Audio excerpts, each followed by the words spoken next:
Nous sommes devant le quai d'où part la navette fluviale pour l'île Charon durant la saison d'été. Avec les pêcheurs amateurs, c'est le dernier exemple d'une longue relation de la population de Mercier avec le fleuve. Dès le régime français, le fleuve est le moyen privilégié pour se déplacer, en canot l'été et sur la glace l'hiver. On trouve à Longue-Pointe et Boucherville une population attachée à son église, à sa paroisse et au fleuve, témoins de leur trajectoire historique similaire. Ce rapport étroit avec le fleuve les a incités à développer des liens entre elles.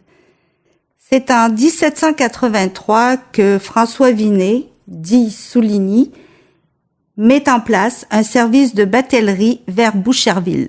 La présence d'un avantage topographique commun, en l'occurrence les îles de Boucherville, rend la navigation plus facile d'une rive à l'autre. L'hiver, le rétrécissement du fleuve le fait geler plus rapidement qu'ailleurs, entre Montréal et la rive sud.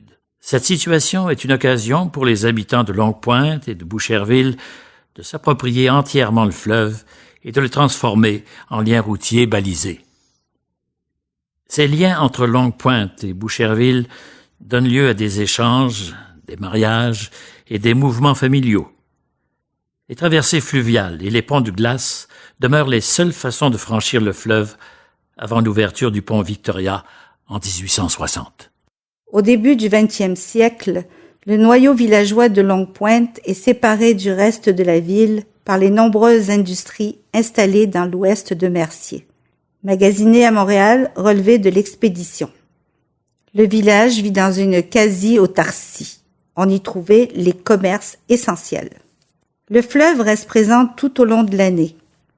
Le village est souvent victime d'inondations printanières causées par les embâcles en amont du fleuve.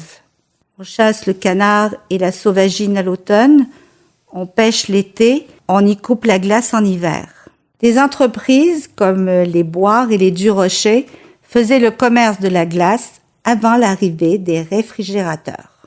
La popularité croissante de l'automobile, l'augmentation du trafic maritime et la construction du pont Jacques-Cartier au début des années 1930 amenuisent les liens fluviaux entre Boucherville et Longue-Pointe. L'aménagement de la voie maritime du Saint-Laurent et la construction du pont-tunnel Louis-Hippolyte Lafontaine viennent interrompre toutes ces activités et détruire l'essentiel du cœur villageois.